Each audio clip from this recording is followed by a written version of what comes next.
19 seconds to Check go. 1 2 check.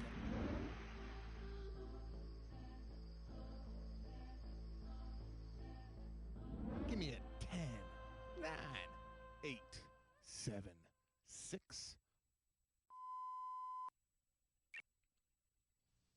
LoveLine is meant for an adult audience. LoveLine may contain sexually oriented content. Listener discretion is advised. Dr. Drew Pinsky. Dr. Drew Pinsky. Dr. Drew has his work cut out for him. LoveLine with Dr. Drew, Mike, and Simone. 1-800-LOVE-191. Oh, we're not stopping. We're just getting started. Oh, we are just getting started. What's up, everybody? It is LoveLine. 1-800-LOVE. 191 is the number. To give us a call, hold on. To give us a call. Here in the Trojan Studios, I am Michael Dwight Catherwood. Thank you. Sitting in front of me is a beautiful woman. She's equal parts beauty and intellect, though. Don't get it twisted. She is not just a pretty face. She is a big brain. Big brain on Simone Bienne, sex and relationship therapist. Fresh off her penny farthing from foggy London town. Thank you. Big show tonight. Big show, you bet. Celebrity Apprentice cast member, author, magician, TV personality, all-around smart guy, giant man, guy with red fingernail. Oh.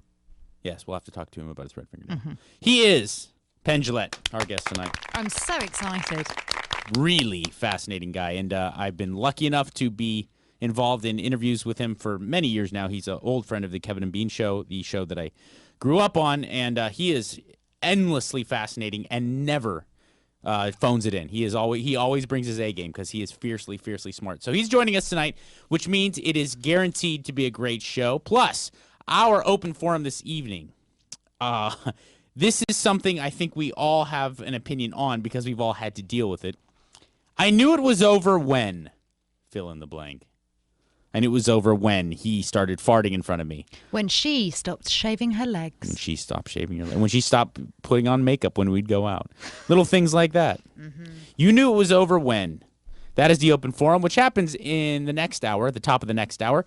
That's where you, the LoveLine audience, call up and fill in Simone and I. Let us know exactly how you feel on whatever the topic at hand may be. And tonight it is. I knew it was over when. So, Penn Jillette, I wasn't kidding. He is our guest tonight. He'll be joining us very soon. Start things off with Kat. Kat, thank you for calling LoveLine. Hi. My question is, I'm pretty new at going down on guys. Mm-hmm. I was looking for some tips on how to get good at it. Well, don't use your teeth. Okay? Don't matter, just don't bite it, in the immortal words of Eazy-E. And also, the mic loan. I mean, that is really the key to grade A mouth love, is where you connect your mouth and your hand into one unit. Oh. Yeah. And you go up and down with your mouth and your hand as one unit. And then as you're going up and down with that hand, you're also twisting the hand back and forth as if giving gas to a motorcycle. Does that make sense? But that doesn't hurt? Well, you've got to make sure it's properly lubed with your saliva. And Kat, I would say the biggest tip that you can get is, whilst women like to be touched very softly, men prefer a firmer approach. But the thing is, don't forget around his inner thighs and his testicles. Use all of the area. And the biggest way to get good at oral sex is just to keep asking, is this how you like it? Tell me what you like. That's the secret to being good at oral sex. Okay, awesome. That's good advice. Don't. I mean, I don't know many guys that would complain about practice. You know what I'm saying? Thank you for the call, Kat. Tom. Hey, Tom. Hey, hello, Tom. Hi, I'm a long-time listener since I was in pretty much junior high. So, and this is actually the first time I've gotten through. Yeah, what's up, man? Nice to have your company, Tom. Great. How are you doing? Yes. Yeah, I just want to know. I've, like I said, I've been a long-time listener. I know usually what Dr. Drew has to say about threesomes, and my wife recently. My wife. Yes, my wife. Yeah, she brought it up, and it sounds like a good idea, something I want to do, but. That is wrong. You're already wrong. At the same time, I don't. No, but at the same time, I don't. So it's like I have mixed emotions about it. and I don't know if it's still okay, even if if you can set ground rules. There's one thing where people go wrong with threesomes, and that is they get confused with the reality and the fantasy. And in our heads, threesomes sound fantastic. It's a way, in theory, we think, oh, this will really liven up a lazy love life. My experience of dealing with countless people like Mike through the radio show is, sadly, Tom, it never, ever works out. And Dr. Drew, who is working very hard in New York at the moment, just because he's not here, you sadly won't get a different answer. Okay, don't do it. Sure. If you want to stay married, don't do it. Here's the deal. Simone's exactly right. Threesomes are like socialism. They're fantastic on paper, but they rarely work out when you apply them. You have to weigh the consequence and dividend of your wife's love and 45 minutes of an awesome time. You will probably enjoy it greatly while you're in the bedroom with two chicks at one time. That'll be sweet. You will destroy your marriage. So it's really the scales of justice on what is more important out of those two. And Tom, what you need to do is ask your wife why she wants to have a threesome now, because if it is to do with a lazy love life, you two can sort that out and keep asking each other how you're pleasuring each other, what exactly you're doing, how you can turn things up, because if you're creative, it only needs two people. Yeah, I understand. Yeah, I mean, our sex life is great. She just brought it up, and I just All right. For me, I've told her. I said to her, well, it should be with someone that obviously we don't know, and also, whoever it's with, Tom. Honestly, I'm sorry to cut you off. Whoever it is with, it is going to end in disaster. Trust us. We've heard enough stories. Yep, I'm down. Have it in your fantasy. Have it in your fantasy world. It will work. That's why just fine. That's why they make the little group sex tab on RedTube and UJizz. That's for you to have in your fantasy. Hey, Mary, thank you for calling LoveLine. Hi, it's Marie. All right, sorry. I apologize. It's okay. I have a question. When I was younger, I sexually experimented with my sister. How young were you? I was 12 and she was about 11. And this is your full, real birth sister? Yes. Oh, man. I would suggest going to speak to a specialist about that, because whilst I have worked with many people who have sexually explored, I wouldn't call it abuse from the stories I've heard, but this sexually explored with either siblings or close friends tends to happen when they're a lot younger. And I would, I feel much more comfortable when Dr. Drew is giving advice, because he's a specialist in PTSD in this kind of area, dealing with sex addiction. I would go and speak to a specialist. And if you go to our website, lovelineshow.com, the help section, have a look at SASH and see whether you can find somebody in your local area. Okay. I just started dating a guy, too, and this is my first boyfriend that I'm kind of starting to get close to being intimate with, and I was wondering if I should tell him before anything. No, because you could feel exposed. It's none of his business, and also you're still trying to clear this through in your head. Go and speak to someone, because there are really, really good people, Marie, out there, and then sort of discuss how you deal with it. Okay, thank you so much. Yeah, of course. Good luck. 1-800-LOVE-191. Like Simone said, go over to our website, lovelineshow.com.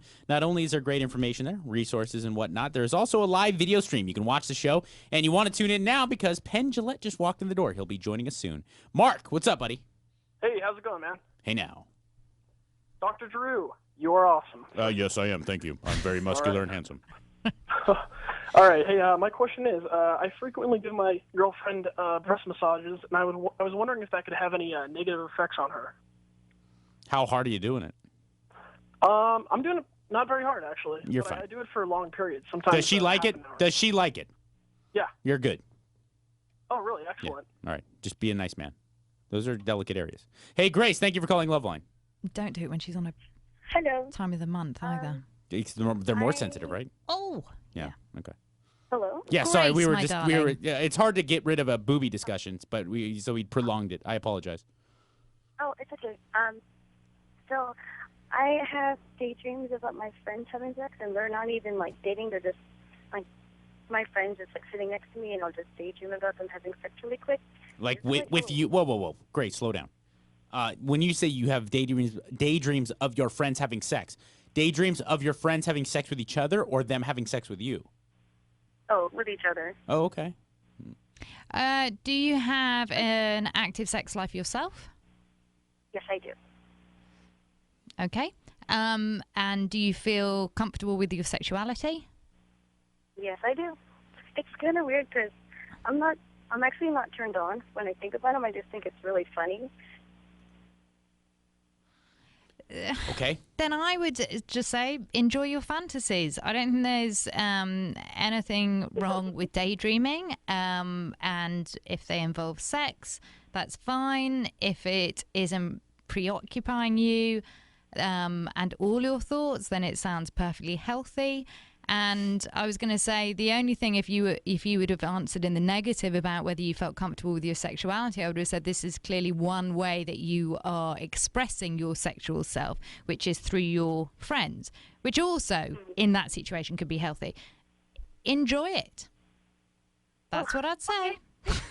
Thank you. Yeah, no problem. No problem at all. 1-800-LOVE 191 is the number to call us up here in the Trojan Studios. Go to LoveLineShow.com. Do it. It's a good idea for many reasons. There's great resources there.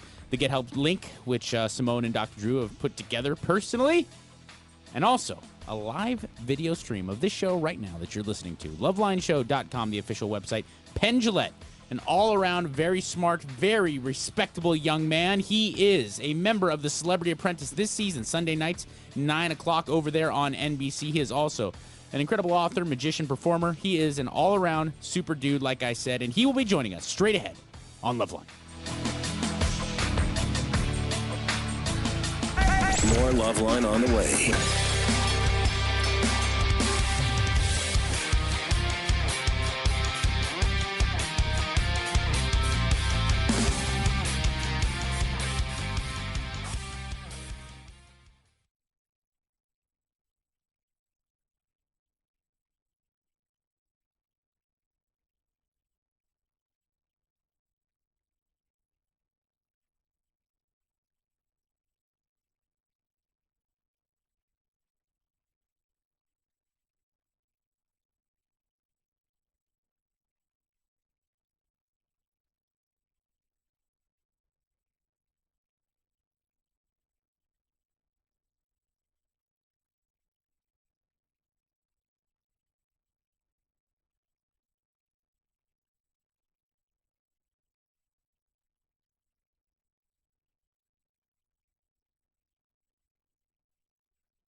What's that?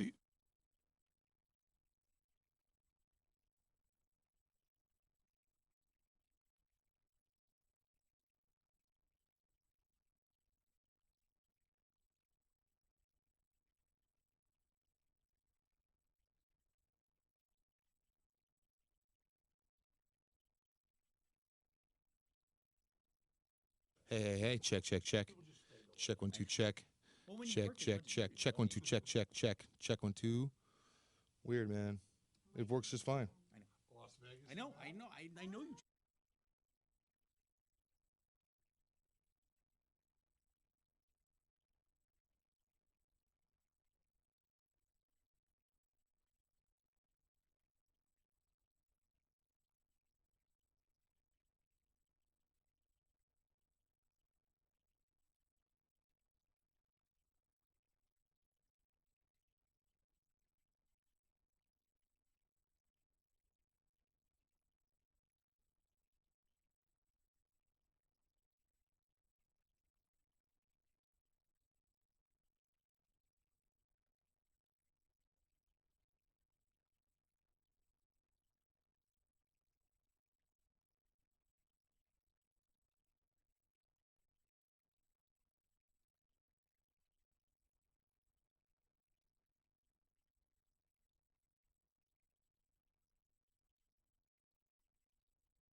I now realize that, but I.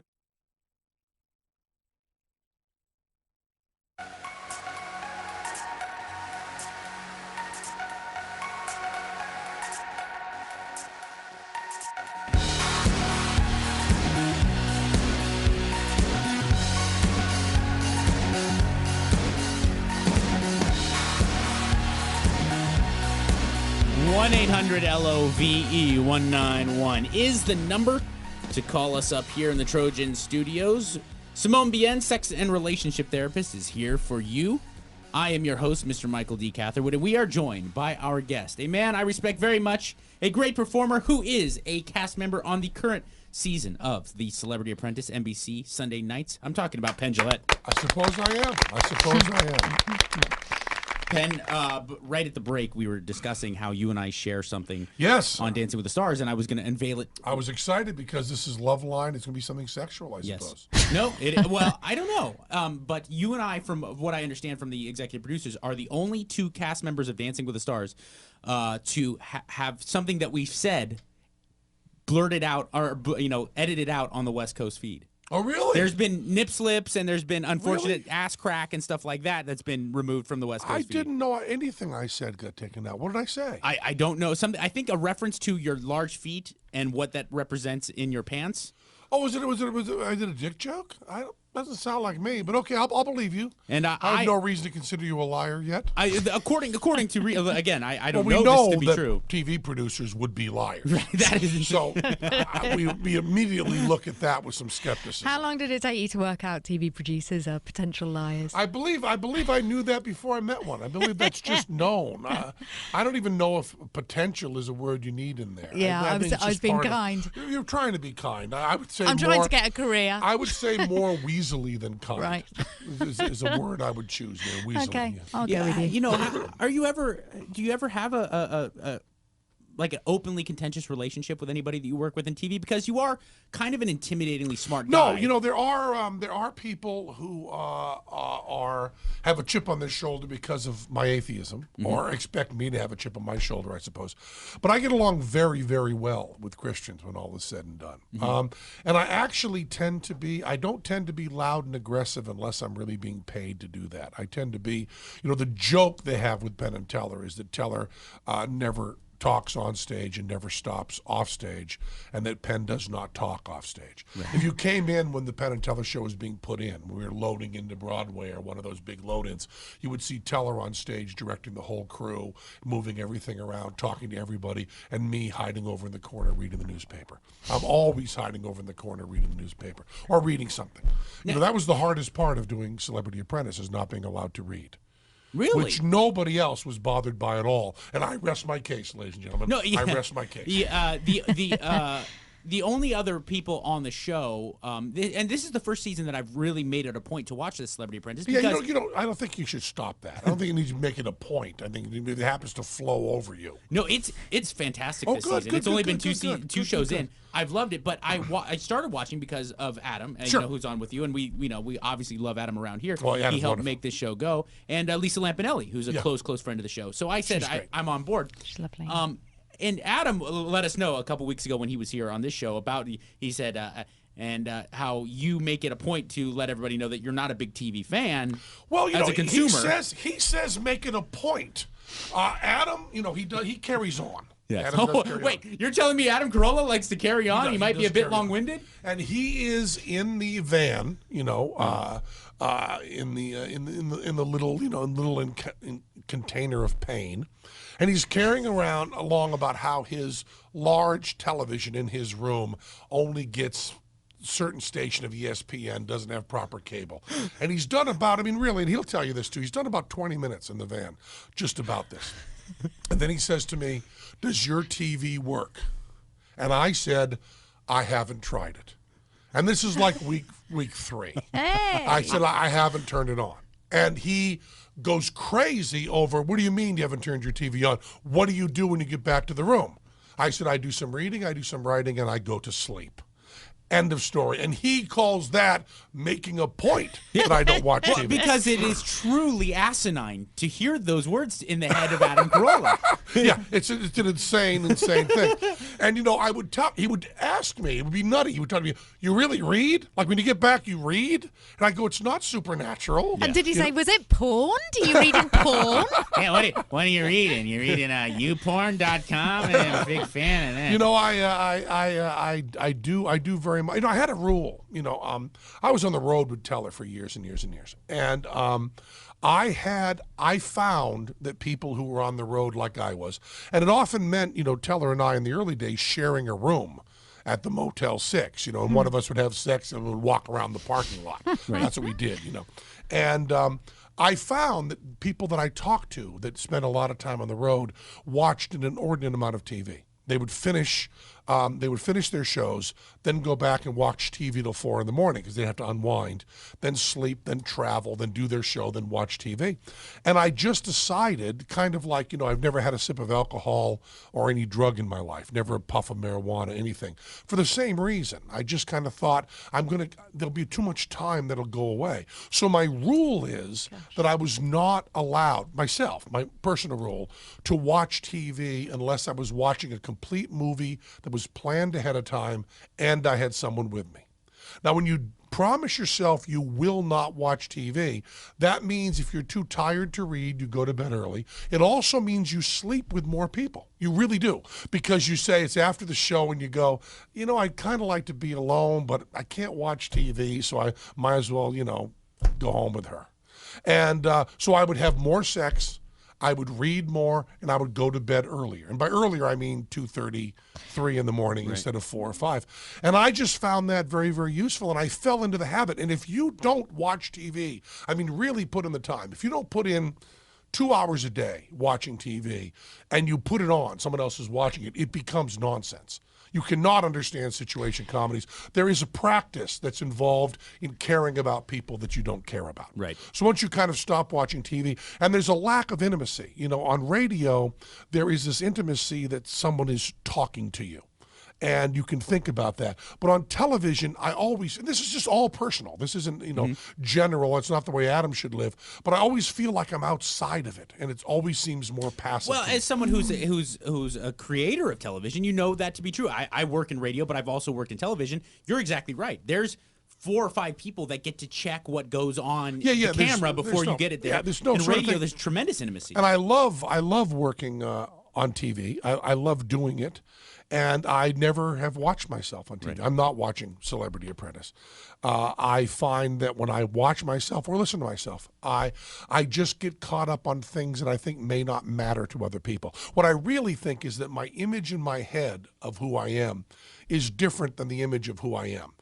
I think inside my head that I look exactly like Iggy Pop. Mm-hmm. I think that I'm kind of like a 1978 punk rocking junkie. You have much better skin than Iggy Pop, let me tell you that. But I am, I look like Sasquatch. I'm a big, ugly son of a bitch with a square head. But in my head, I'm kind of this little compact rocker. When I hang out with Lou Reed, I'd look over at him and think, well, I'm looking in the mirror. Right. We're both wearing leather jackets, but I look like a bouncer, and he looks like a rock star. And when I watch myself on TV, there's something about how you perceive yourself and how other people perceive you that is a very delicate mechanism of feedback. And somehow I'm able to function seeing that, and watching myself too much on screen, I start to shift toward the reality. Sure. Yeah. And I don't want to. If you remove that dissonance, it probably ends up being more healthy endeavor in the long run. I don't know. I just feel like after I've watched myself a little bit on TV, the next time I do TV, I start concentrating. I concentrate on stuff. Self-conscious is, I guess it is exactly the right word, but the way I feel it is that I feel like I'm concentrating on like what I'm doing with my hands, and if I'm stuttering. And in reality, I should really be concentrating on what I'm saying, what I'm thinking, and what I'm feeling. Gotcha. And it's hard to do that after you've watched yourself. Much more with Penn Jillette. Very smart, very interesting guy. He is our guest tonight. Right now, though, we are talking to Mike. Mike, what is up? Hey, how's it going? Love your show. Thanks, man. Thank you for having me. I just have an issue with my relationship that I'm having. I have a relationship for about a year now, and the girl that I'm dating, she is still communicating with her ex, and she sort of broke up with him about 4 years ago, and got in a huge fight with him like 4 months ago. I didn't know what was going on, but then you got in a huge fight with them? No, no, she got in a huge fight with her ex. Okay. About 4 months ago, and it really affected everything. She lost her job, and she was really depressed. Whoa! Like, so why would you even talk to this guy anymore? So and what was her answer? And but now she's communicating with, texting him and stuff, and then she lies to me, tells me she's not. So I'm just wondering, if I should.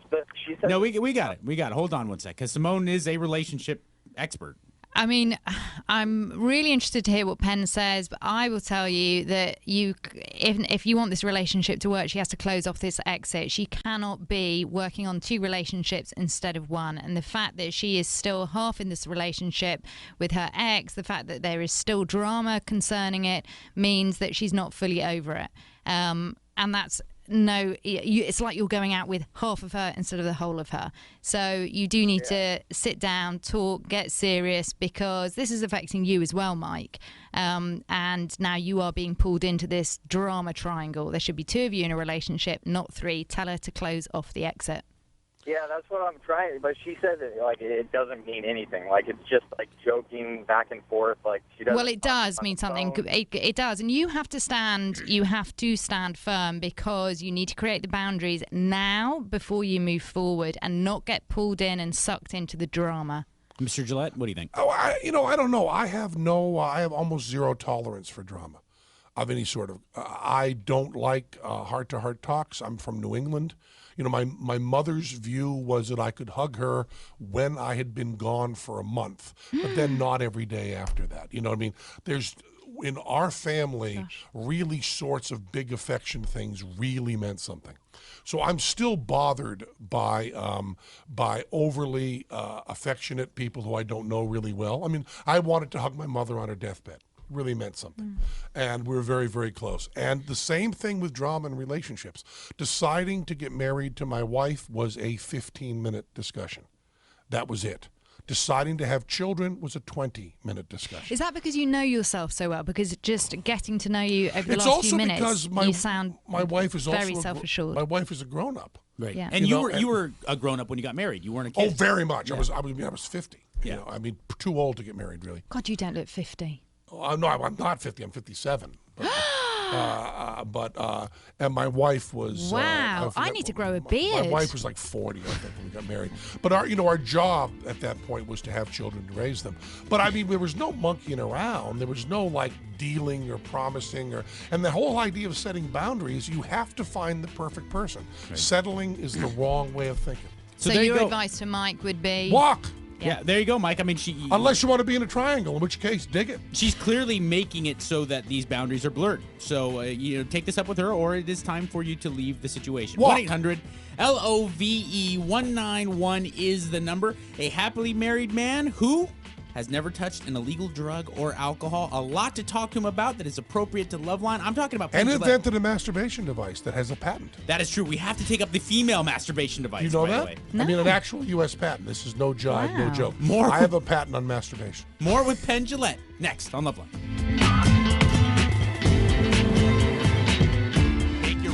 To a whole new level with mask sexual flavors. Buy online today at yourmask.com. That's your YOUR mask MASQUE.com. LoveLine with Dr. Drew will be right back.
It's LoveLine, everybody. 1-800-LOVE. 191 is the number. Celebrity Apprentice airs Sunday nights at 9 p.m. on NBC, and Penn Jillette from that show has joined us tonight. Also, make sure you get the DVD copies of the Showtime show, Penn and Teller's BS, one of the best shows that has been made in recent history. Also, Discovery Channel's Penn and Teller Tell a Lie. Check it out when you can. And my podcast. I got a podcast, Penn Sunday School. Penn Sunday School? PennSundaySchool.com on the Adam Carolla Network.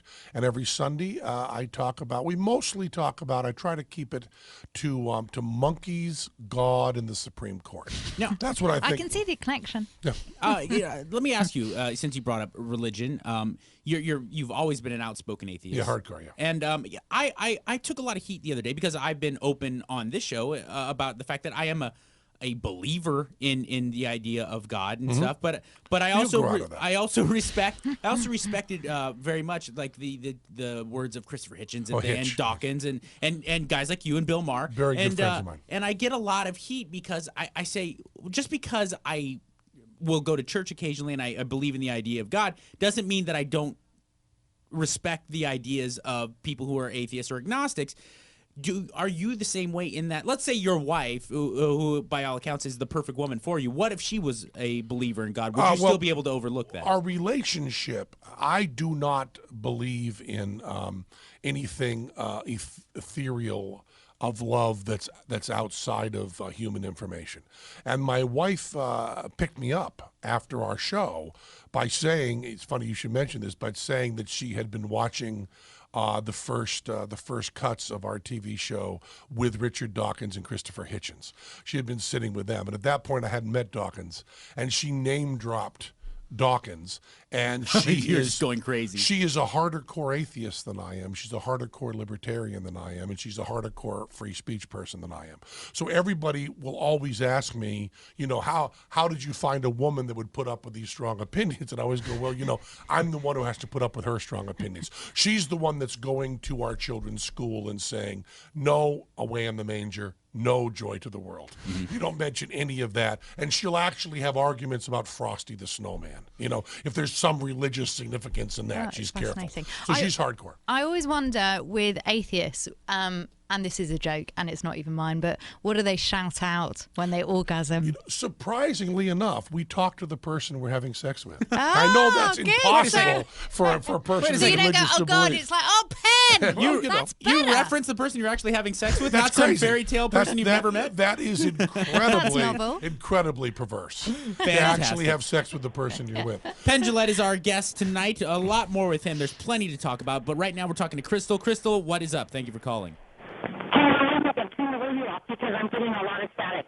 My question is to you. Yeah, we can't. I'm sorry. That's just. I'd love to talk to Crystal, but that's really bad. She was kind of leaning into it too. Yeah. She was excited. Sarah, thank you for calling LoveLine. Hi. I have a girlfriend who lives in Michigan, but my parents don't know about her. Actually, they don't even know that I'm gay. And I want to go see her, and I don't know what to do. Wait, she lives in Michigan? Yeah. And you live in Southern California? Mm-hmm.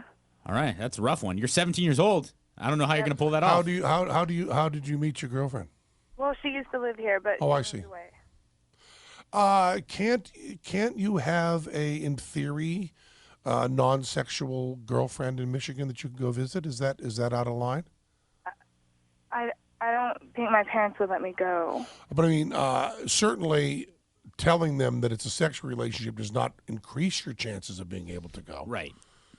Like Dr. Drew always says, until you turn 18, why rock the boat? I mean, you are perfectly entitled to love who you want to love and have the sexuality that you want to have. But at age 17, there's really no point in kind of throwing it in the face of your parents. Because, like Penn said, it doesn't really up your chances of getting any success socially. But also to say that at age 17 is the time when sex is the hardest to control. Because it's when you're getting in touch. In terms of evolution, it's when you're made to reproduce. And it's where, the idea of pushing romance to 18, 19, 20, or even 22, 23, 24 is biologically insane. Yeah, and I raging with the passions. It's so much easier for a 30-year-old to control their sexuality than for a 17-year-old. And I totally agree. And that has been my experience of certainly working with people who knew their sexuality far earlier than 17. And I think it is. But I mean, you could go, and maybe this is violating some law, but you could go with the idea, theoretically, that your sexuality is really not your parents' business, and just say you wanted to visit a very, very good friend in Michigan, because presumably that's not really disingenuous, because I presume she is also a good friend of yours as well as a sex partner. Is that right? Yeah. Yeah. I mean, that definitely is probably the most reasonable way to go about it, because it, like Penn said, it doesn't really up your chances any by also bringing in the fact that they might not be too keen on you, too happy about your sexuality. And on the other hand, if you did that, then you have to deal with the fact that it is another secret that you're keeping. And I don't know, my idealistic brain, and this is idealism talking, would be to try and talk to your parents. Sure. That's always right, and you always end up telling the truth, and the truth will always set you free, and it's always the right thing to do. But there's nothing more terrifying, and for someone who's 17 who does not have the option of walking away, even though the truth is beautiful and the truth is important and the truth is everything, the truth can also bite you in the ass at that age. Hey, Penn, one of the most common calls we get on this show, and I mean this, is young females who have trouble orgasming. Well, and so that's why I think it's fascinating that you brought up the Jillette. I took Debbie Harry, who was the singer for Blondie, Heart of Glass. Beautiful. We went to back in the 80s. We went to a shuttle launch in Florida. And when you're in mid-Florida, Cape Canaveral, Cape Kennedy, around there, there's kind of cheesy little motels. And it was the afternoon, and I was reading, and Debbie went out to the pool area. And I can't speak as Debbie speaks, because she really is a punk, and there's an incredible amount of obscenity. So I will pare it down. Okay. But she came in from the pool area and said, let me see. I really hate men. I can't believe how they design these jacuzzis. They put the jets up on the side, so I have to pull my bathing suit aside and put my legs up over it in a very unladylike position. And then this 12-year-old boy comes by when I'm trying to have an orgasm, and then I'm the one who's to blame and not the one who designed this stupid jet. Okay, so I said, so the jet should be in the seat pointing directly at your clitoris. And she said, yes. So when I was building my house, I said, I want the jet in the jacuzzi to be aimed directly at the clitoris. And so we called up, this is an important thing, this is an important part of it, we called up the pool designer.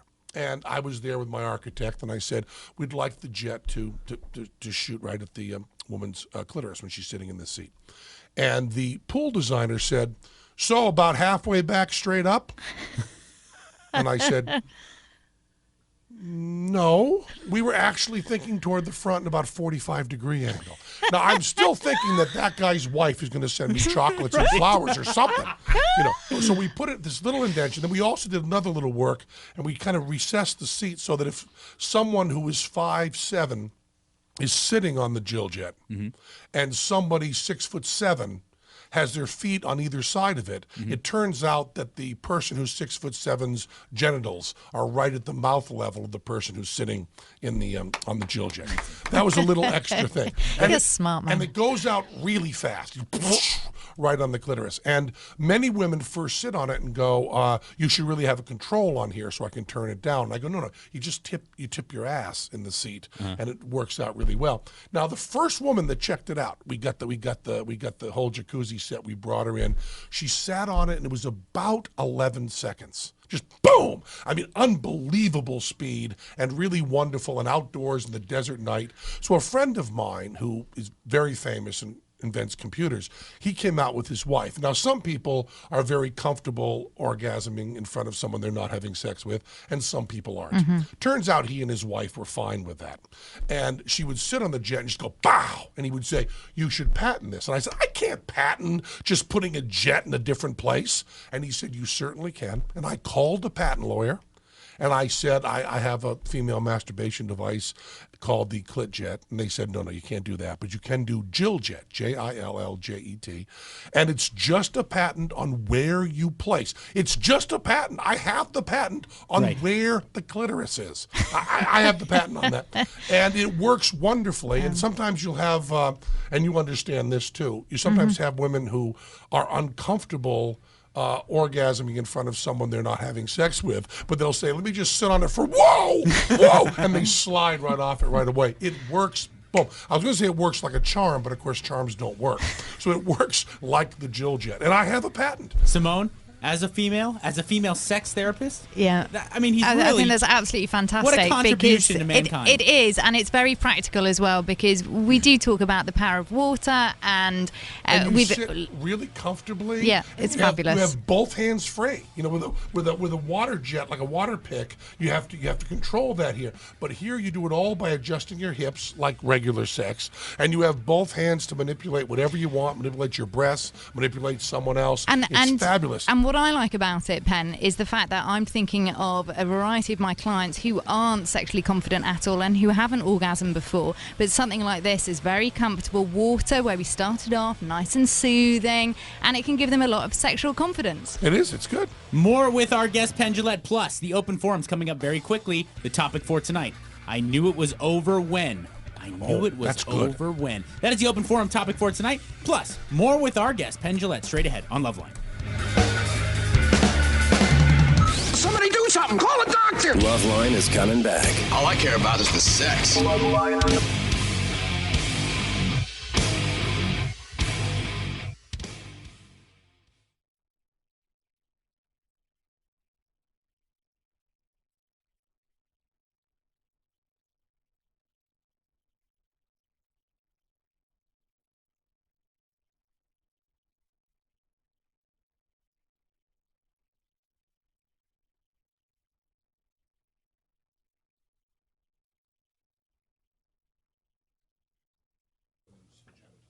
Here we go. We got to Almost do none for pleasing them. We have to do. I bet you honestly though, because the most quote unquote capitalist country is, you know, probably the most puritanical. You know, they just don't want to go out of the way to do it. I wonder whether your friends are non-religious, because the fact that they no wonder you can enjoy sexuality. Hey, we're on here, and all of the internet, the entire internet can hear. All of it. Simone just said the F word. Hey, I am Michael Dwight Catherwood. And I'm Simone Bienne. And who are you, young man? I'm Penn Jillette. That's right, Penn Jillette from The Celebrity Apprentice and from plenty of other things in his own right. He will be joining us tonight. He will be joining us on the next LoveLine.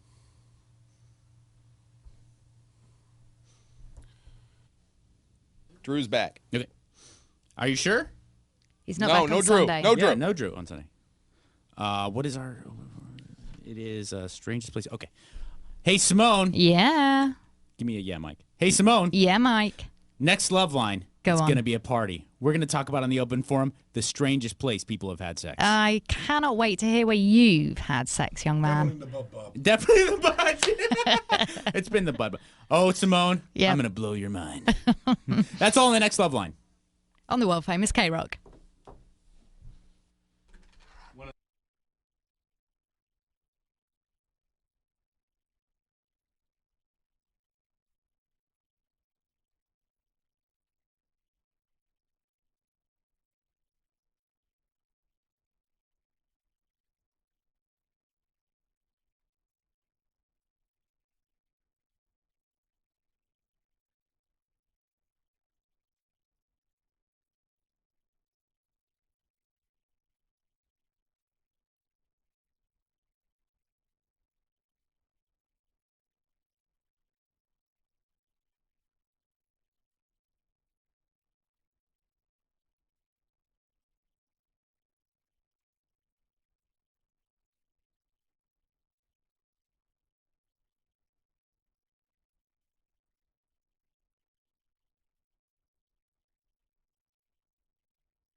1-800-LOVE-191 is the number to call us up, and we're going to need your phone calls in just under 10 minutes. That's when the open forum happens. That's where you, the LoveLine audience, enlighten Simone and I. You enlighten us by telling us how you feel about the topic at hand tonight. It is, I knew it was over when.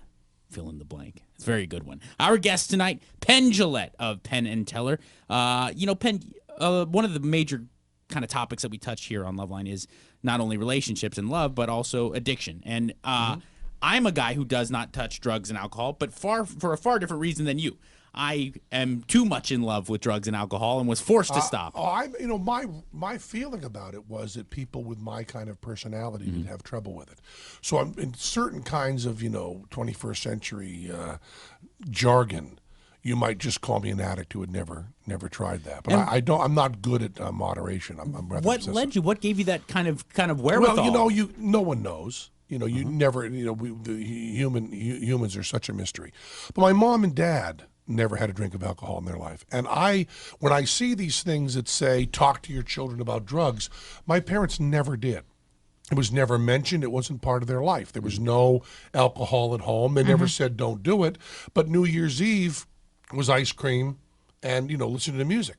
And, in a little New England house that my mom and dad built themselves, my parents were older. My mom was 45 when I was born. And even though I had hair down my back and eye makeup, it never crossed their minds that I would do drugs. And my father was a jail guard and a deputy sheriff. Wow. And the local juvenile officer would, say, the way your son looks and da-da-da. He told me years later. He never told me at the time.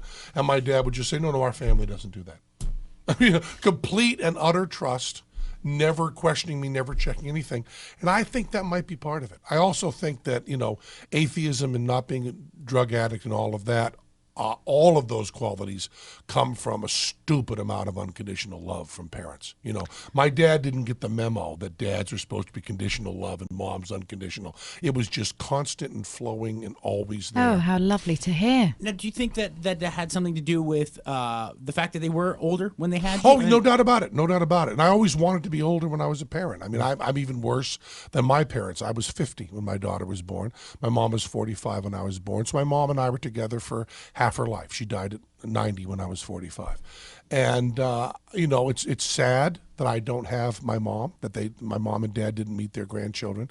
But it's also wonderful that I felt, and I obviously this can't be true, but I felt all the time growing up that my parents had gotten all their problems out of the way. I mean, they never raised their voice to one another, ever. There was never that kind of argument.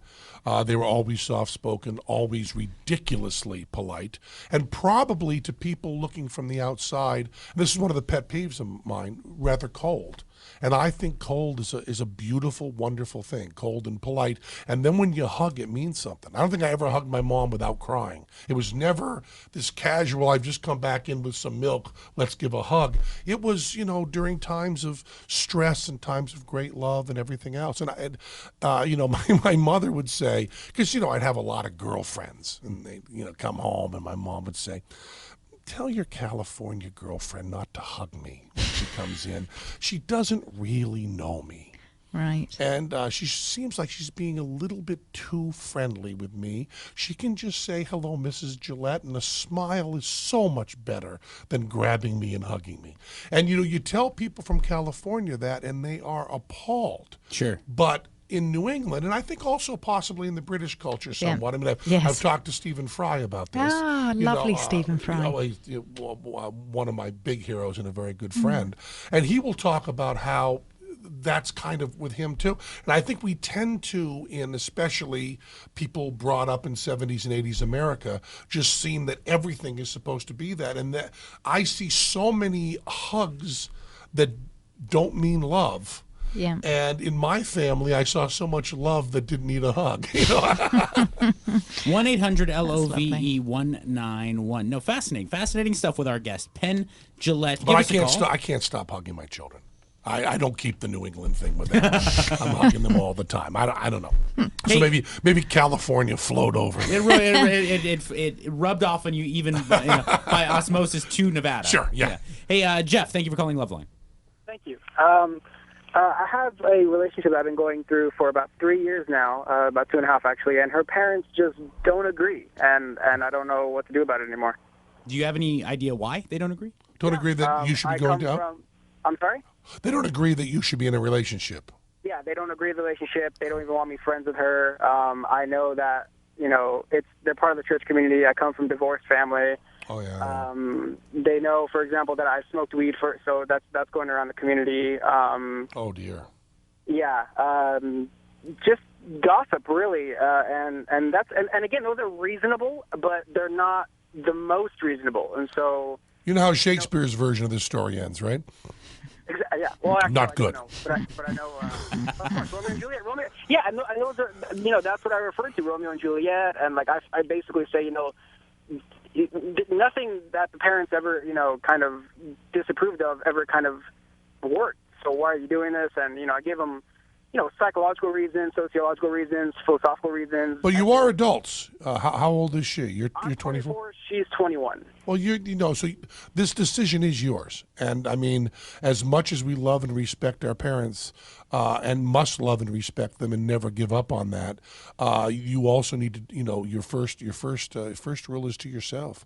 And I think your girlfriend has to decide you're not dating her parents, or if you are, that's kinky, and we'll talk about that. But I mean, in the meantime, you're dating her, and she's an adult. I'm sorry?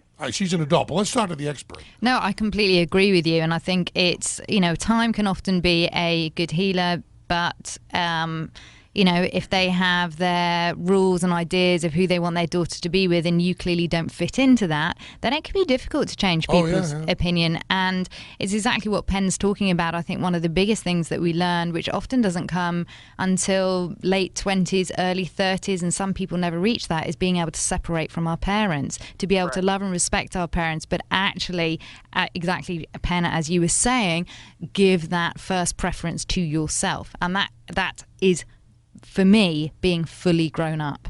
That's something that I didn't learn until I was, in my early 30s in therapy, and I'm working with people now who experience the same. So, yeah, it depends, of course, entirely on the parents. I mean, my dad was a Christian his whole life and died a Christian, and we disagreed completely on religion, and it did not in any way dampen the love, even for a second. That's nice to hear that people can be that open-minded. But Jeff, we don't know if her parents are in fact that open-minded. But like Penn said and like Simone said, you're an adult now, and the decision is it falls on you. It's going to be hers. It's going to be her decision. I just wonder whether if Jeff went to church, whether, if it's not against his beliefs, whether he could just go and say, I'm willing to put in and make this effort. I guess these are bad headphones. I thought you said if he went to church. Is that what you said? For love, for his girlfriend. Yeah, these headphones are screwed up. There's crazy things. You used to like me, didn't you, a moment ago? Crazy things coming through these headphones. It is time to switch gears to the open forum. The topic tonight is you knew it was over when. Get your calls in. Unfortunately, that also means it is time to say goodbye to you, Mr. Oh, I'm out of here. But I will say it. But what you should also cover, I think is really important, is cover the fights that people have while they're breaking up that have nothing to do with it. Like I talked to a couple that broke up, and while they were breaking up, they were arguing over whether Priscilla started dating too early after Elvis died.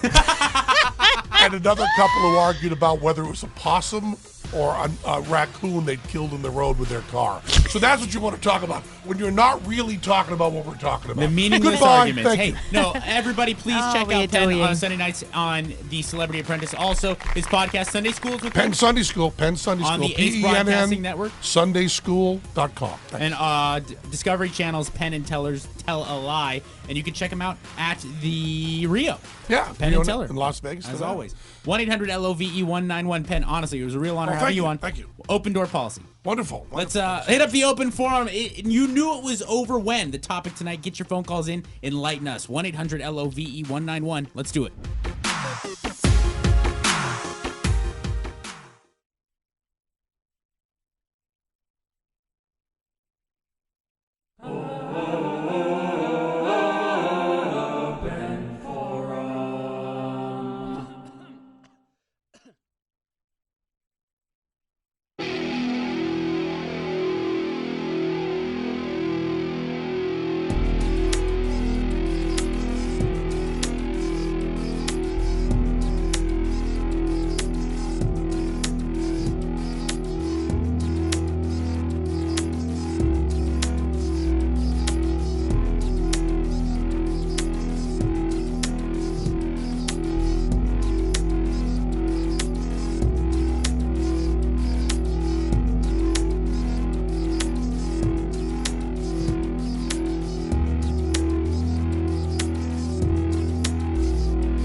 It's LoveLine, the line of love. 1-800-LOVE-191 is the number to call us up here in the Trojan Studios.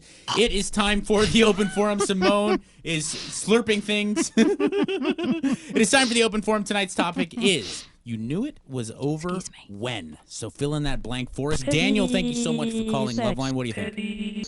I knew it was over when I got mauled by my ex-girlfriend up in Big Bear. What do you mean? Physically, she attacked you? She got really drunk, and I tried to pick her up, and she just started biting me. She was drawing blood. Oh. I had bruises like the size of grapefruits on my side. Mm-hmm. I will say, I think that's something that happens far too often, that people get drunk and resort to violence. But when a guy does it to a girl, obviously most reasonable women are out the door. It shouldn't be tolerated vice versa. If a girl gets hammered and beats you up, that's a sign that, you should probably pound sand. So thank you. That's a good one, Michael. Daniel. I apologize. Michelle, you knew it was over when? It's over when the guy makes you pay for your own engagement ring. No, Michelle. Oh, Simone. I will not stand for that. My poor love. What happened? My ex, when he told me, I can't pay for your ring, can you pay it to keep it? I was in shock. Surprised. Did you break off the engagement then and there? Please tell me yes. Yes. Yeah. Now, Michelle, I have to ask. I mean, look, times are tough. We're going through a pretty rough economy. Did the guy lose his job, or was there economic reasons that led him to maybe look to you to help out? No, yeah, he does lose his job. I mean, there's so much help. I've helped him look for jobs, but I've never seen him put in applications. And so it got to a point where he will use my car, I will give him money. And it got to a point where now he wants me to pay the engagement ring. It's like, no, that's the last straw. You were his mommy, Michelle. Yeah, so it was like, nope, I can't. Oh, yeah. Ay. Good story, hey. Michelle, and you so deserve to find love around the corner. You knew it was over when. That is the open forum topic right now. Dylan, tell us what you think. I knew it was over when I found my girlfriend in bed with my best friend. That's a pretty good sign that it's over. Yeah, definitely. I would say so. All right. I mean, that's an easy one. Let's go on to the next call. If your girlfriend is in bed with your best friend, poor Dylan, probably call it quits. Yvonne, you knew it was over when? When we were in a car with 8 of our friends, and one of my friends who used to like my boyfriend, and they kind of cheese on me with each other, opens up a joke saying, there's a party in my pants, and him, without missing a beat, says, I want to be invited to that party in front of all my friends.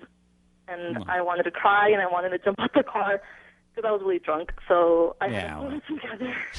That seems a little impulsive to just over a little joke. But hey, if it rubbed you the wrong way, that is the line for Yvonne. Eric, how'd you know it was over? When I couldn't say anything anymore, I just kind of ran out of things to talk about. It was over. Yeah. Look, that's a good one. That's a really because good one. I think people who are physically attracted to each other will continue relationships far beyond they should go, a point where they should go, with nothing to say to each other.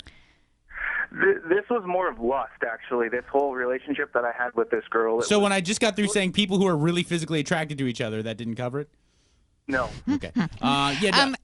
Mike, the thing that I always say, which Eric was just saying when he said there was nothing else to say, and I've said this and you've said, oh, that's very wise. The opposite of love isn't hate, it's indifference. And when you get to the point when you're indifferent, you can't even be bothered to make that effort to be curious, to speak, to invest, to engage, then it's over. Yeah, and like I said, far be it from me to talk like I'm some expert on a good relationship, because I really haven't had any. But I think when you are in one, you shouldn't have to invent things to say. Just organically, you guys have conversation, Yeah, you must invest and be curious and start topics. But yeah, exactly. My grandparents, on my dad's parents, could sit in a room and talk to each other for weeks on end and never leave and be perfectly fine. I mean, they didn't ever need to find things to go on. And so, that maybe is a good sign. That's a very good one, though. Thank you for the call, Eric. We are in the middle of our open forum. The topic is, you knew it was over when? Eva, you knew it was over when? I felt physically ill when he proposed. Now, this is fascinating. Eva, tell us more, because I think you're talking about how the body responds even when the mind doesn't. Tell me. We dated for 3.5 years. It felt normal until the illness came over when he proposed, and then sudden clarity. Well, okay, but give us some background. Why illness? Most women would be overjoyed when a guy proposes. And I wanted to throw up. I couldn't. When I imagined spending the rest of my life with him, it scared the crap out of me. It's not. There's no joy. Zero. Okay, so you that was the moment where you actually got some clarity that he wasn't the guy for you. And Mike, and to everyone listening, on a deeper level there, sometimes when our minds and our emotions don't let us go there, what happens is our body lets us know, because our body stores emotion. So for Ava, that was really good that her body was letting her know this is completely the wrong thing to do. Yeah, I mean, visceral reactions are definitely a real thing, where all of a sudden your body can think before your brain can, and you react in that way. Thank you for the call, Eva. Mario, you knew it was over when? When she said a joke, I didn't understand. Okay, explain, because that might fall on you. Well, I mean, I feel like, I mean, it could partly fall on me. She said a politically charged joke. Well, not really politically, more of she was a real activist, and she said a joke. I believe it was about Noam Chomsky. I'm not too sure, and I'm not too familiar with Noam Chomsky. And we looked at each other like, "What did you just say?" And that just kind of. Yeah, so you guys knew that maybe you weren't on the same page with stuff. I get it. All right. I thought she meant like a knock-knock joke and it went over your head. I'm like, well, no. Dude. No. All right. No, that makes sense. All right. Thank you for the call, Mario. You knew it was over when? Fill in that blank for us. That is the open forum topic this evening. Paige, thank you for calling LoveLine. Hi. Yes. So I knew it was over when he broke into my best friend's house and stole like $300. Classy. Was it a drug addict? Yeah, he was. Yeah, well, there you go. Dear, there dear. Was that the first time you found out he was a drug addict? No, it wasn't. All right. Well, you know what? I got it. If you don't want to date a drug addict, that's understandable. But, I mean, a drug addict stealing and lying, I mean, that's like saying... It was my first relationship, like, ever. Oh, okay. So I wasn't really like, I don't know, I didn't really know much about it, too, because I was pretty young. I was in high school. Gotcha. Puppy love, and it went sour. Yeah, it went sour. Exactly. All right. Well, I think that's a pretty clear-cut line in the sand when you start ripping your friends off. You knew it was over when? Scott, tell us when you knew it was over. I was making out with my girlfriend in her room, and I farted the worst fart I've ever farted in my entire life, and it just fell apart from there. No, hold on. You farted the worst fart ever. By smell, by sound, both? Oh, my God. It was completely silent, and I felt it coming on. We were making out on her floor, and it was just, oh my gosh. And I tried to let it out little by little, but no. And, okay, why was that the sign that it was over? Yeah. I don't know. It was like, I guess I was just having some, like the other person was saying, a visceral reaction to, I just knew I didn't like this girl, but hey, I was getting some, and so you feel, wait, now hold on. You feel that because you allowed yourself to pass gas in front of her, it was a sign that you didn't care about her as much as you maybe should? Well, maybe. Okay. Maybe. Hey, look, nothing to do with the fact that you ate Brussels sprouts the day before. I feel like when I can comfortably fart in front of a girl, that's a sign that it means something. You know, that's like the line of demarcation for it to be a serious relationship. Otherwise, it's just a girl I'm dating, possibly attracted to.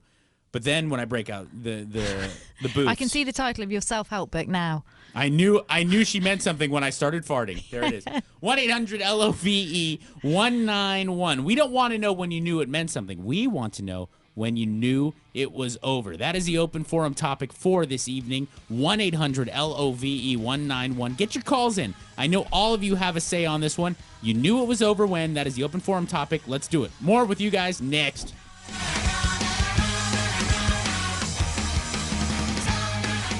Brought to you by Trojan Bearskin Condoms. With triple-tested quality, they're an amazing 40% thinner than our standard condoms for an irresistibly close experience. Stay tuned for more LoveLine. Joining us, Dr. Drew Kinski, host of LoveLine.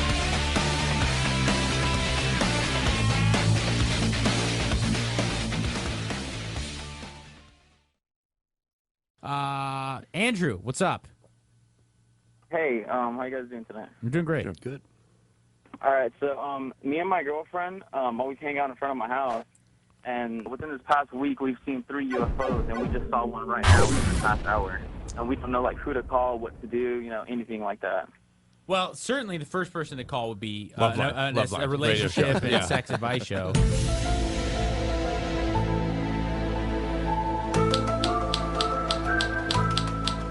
Were you probed at all or abducted? No, like this one right now just scared the shit out of us. Oh! I would love nothing more than to see a UFO. I know. I really would. I'd love to. I want to be abducted just to see what the technology is like. I want to be abducted so I can have someone play with my butthole and get away with it. Where do you live? Central Valley, like. Modesto.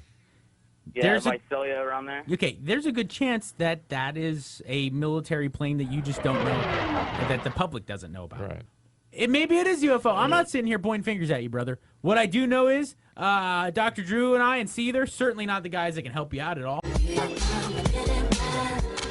Okay. And I need to know, how much drugs and alcohol have you been using recently? I smoke weed every day. Yeah. That's going to throw off the credibility of anything you claim. So he shouldn't talk about that? No, yeah, don't mention that when you call up like Air Force.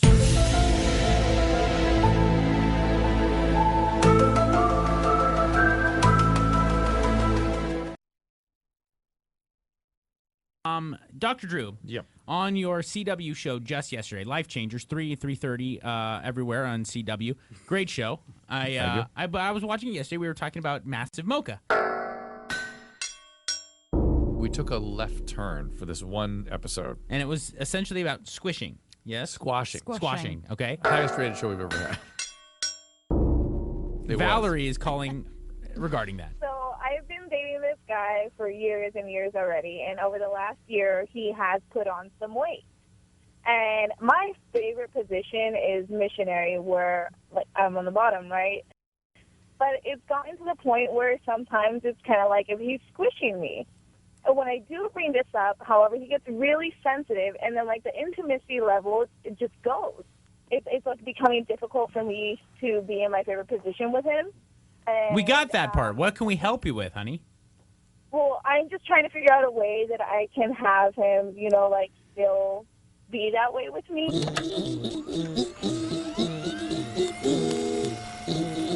If he's having problems with impotence, it's Yeah. that he's a giant fat person.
Yep.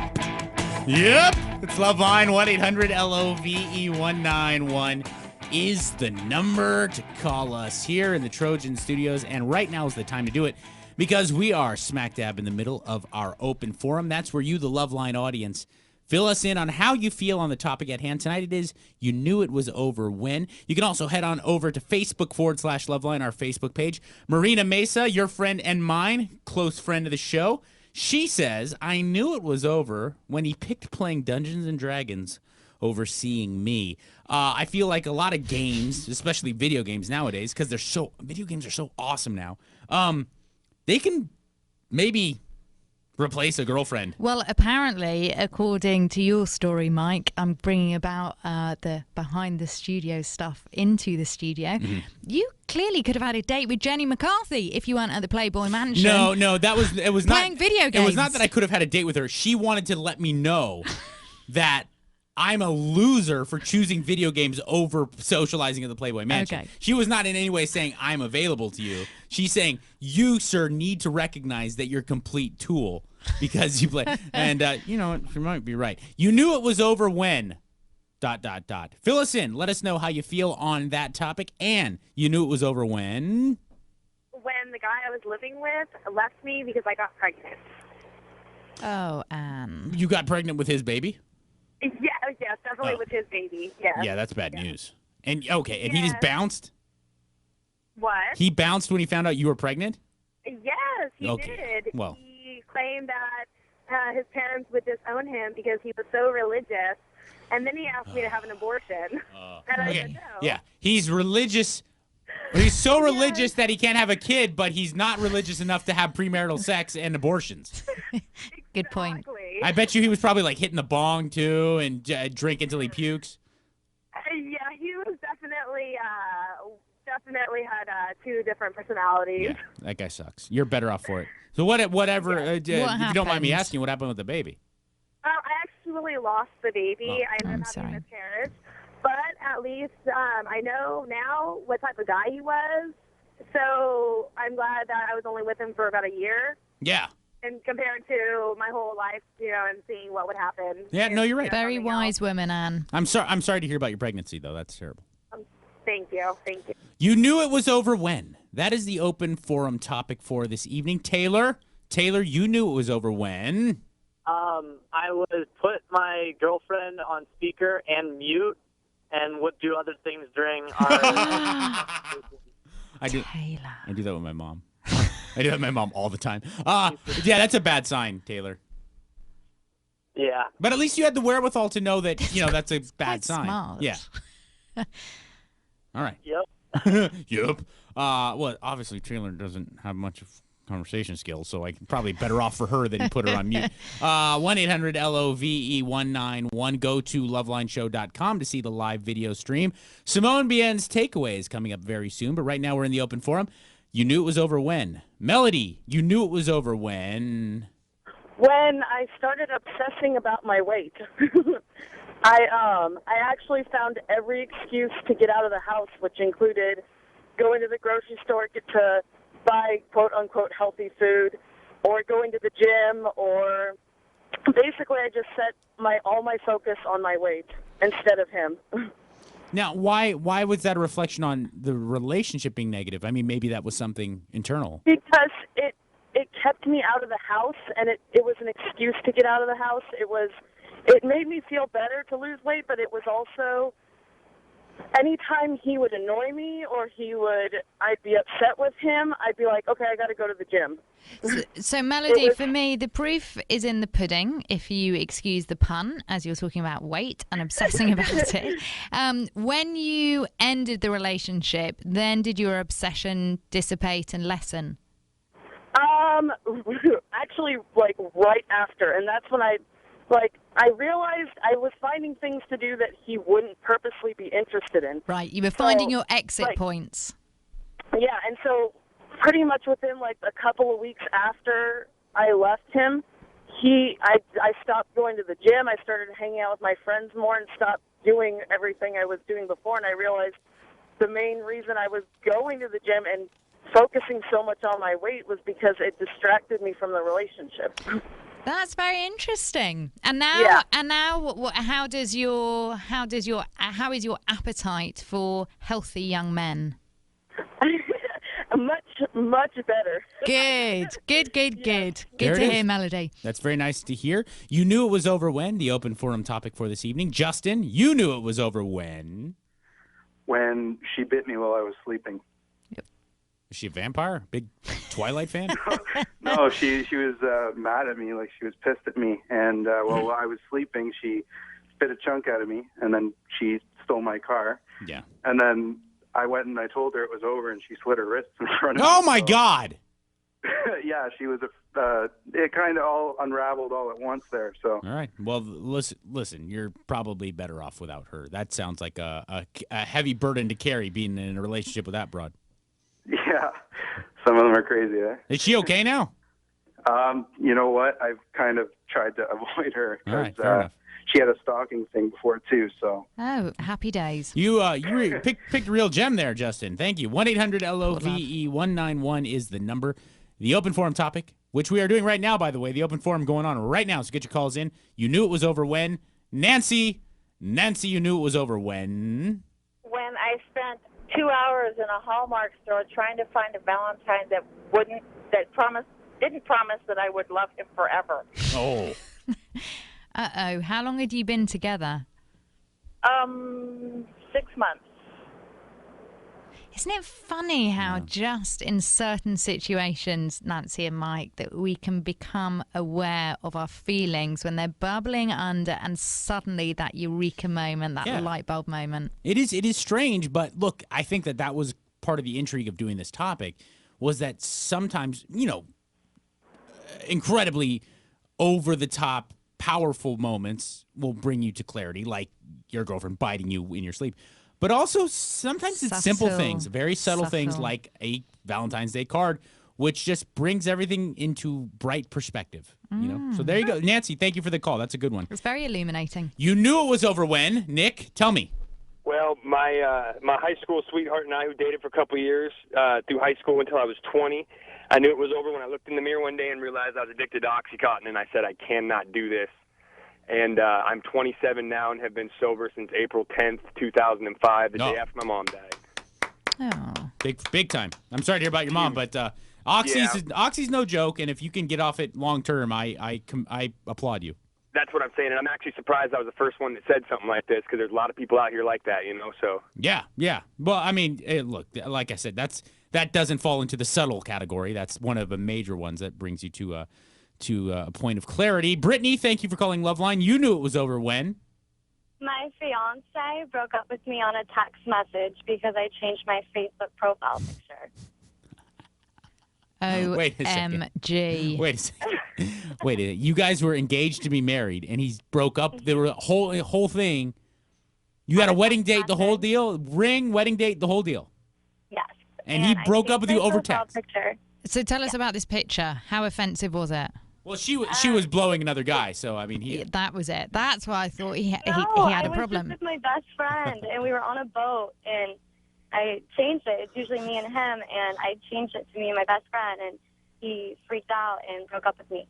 And were you on another guy's boat? You're on a boat. I was just on. I mean, y'all was a guy's boat, but like, come on. I know, Brittany. I'm just trying to add a little bit of balance here. Yeah, no, the guy was looking for any excuse, and you're better off for it. It's good that you got out. And you're 20. You shouldn't have been married anyway. Yeah. You're on a boat with your flippy floppies. Hey, Anthony, you knew it was over when? When my girlfriend rubbed her nub on the back of my leg while we were having sex. Explain. Nub. She was missing her left foot. She was born without a left foot. Okay. And she told me that she was missing her left foot, and I just said, whatever. I'm kind of looking for a relationship. I don't really care. And we kind of held off of having sex for a while, for about 2 months. And then, like, the night that we started having sex, the lights were off. And, she was telling me, don't look at my foot when I take my, prosthetic off. And I was like, all right, whatever. And we were going at it. And she rubs the back of she rubs her nub on the back of my leg. Mm-hmm. And I'm glad the lights were off, because if she had seen the look on my face, it probably would have, destroyed her. Yeah, Anthony, but she was born without a foot. What is she? I know, and I didn't think much of it because I'd never dated a girl like that. But I didn't really expect it. Do you think it was something that you would have been able to get used to?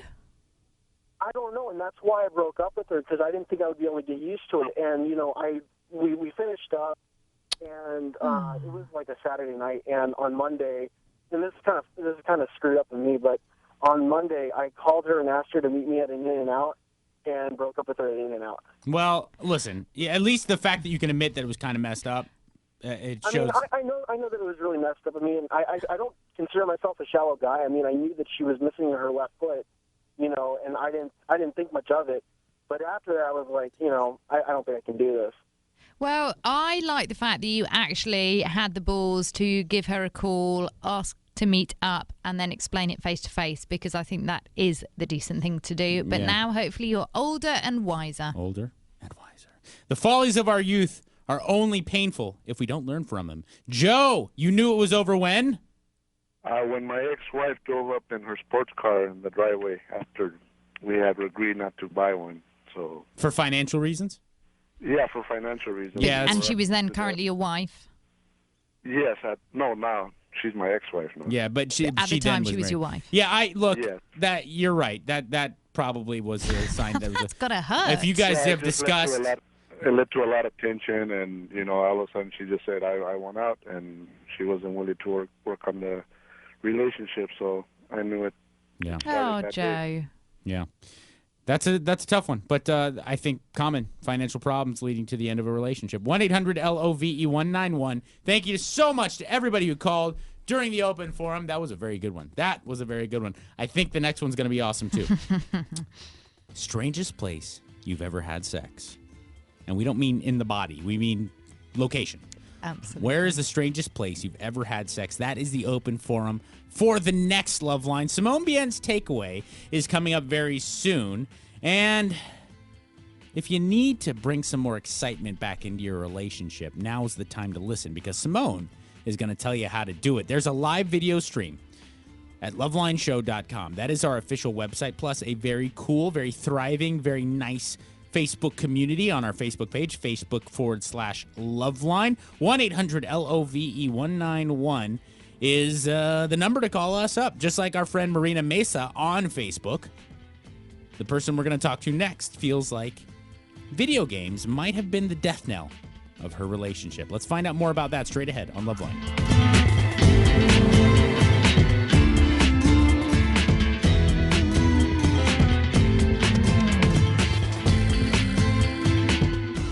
By Trojan Bearskin Condoms. With trusted Trojan brand quality, they're an amazing 40% thinner than our standard condoms, bringing couples closer than ever before. 1-800-LOVE-191. Loveline. Don't wait. Call today.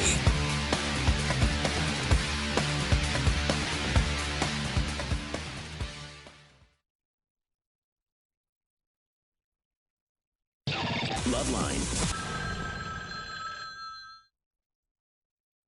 What up, baby? Hey, so my question is, sometimes when I'm having sex with my boyfriend, it feels like he hits a wall or something. Like, Heather, I don't know what that is. Do you imagine your vagina is bottomless? That there's no back to it? It doesn't end anywhere? It's not all the time. It's only when I'm like in certain positions. In certain positions, when he can go all the way in, he will hit your cervix. That's right. There's an end to your vagina. And at the end, there is your cervix. Is it like just more shallow than usual, or is that normal? All vaginas have an end. And they're all different. And penises are different sizes, and so it depends on the combination of that guy and that girl, what positions, or whether it's all the time or none of the time, or, it depends on the mechanics. The uterus, which is what Would you say, all in all, it's just another prick in the wall? Oh. Come on! Oh. Come on! All right, then. Thank you. All right, Heather, bye. Bye. You don't think that our audience is laughing, keeling over from I think a reference from a 1973 Pink Floyd album? Multiple car accidents all over the country just now.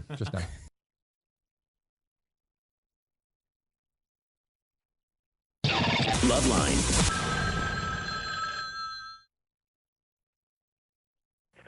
I'm 14. I'm in 8th grade. There's this upcoming dance, and me and my friend were wondering how to approach a girl and ask her to it. I would like Mr. Zombie to handle this first. I just find something else to do. It's going to be boring anyway.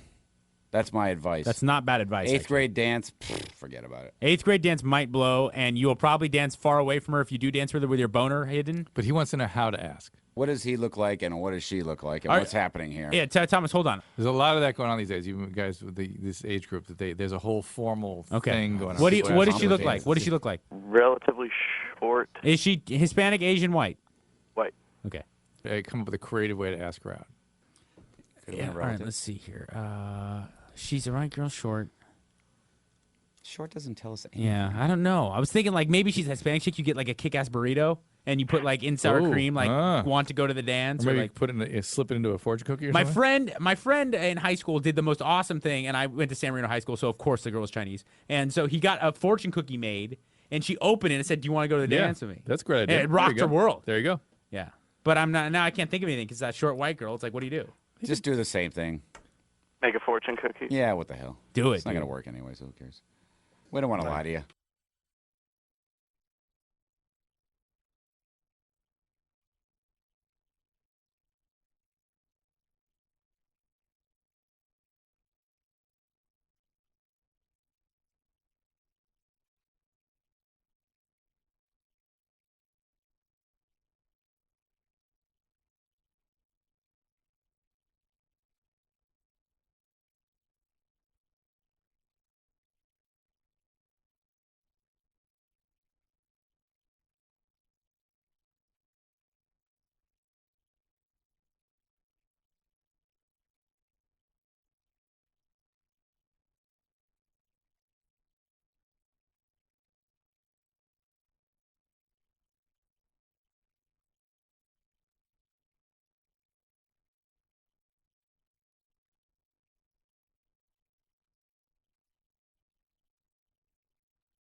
Yep. It's LoveLine. 1-800-LOVE-191 is the number. Simone Bienne's takeaway is coming up very soon. She's going to tell you how to get your relationship to be a little bit more exciting. Oh, Chloe.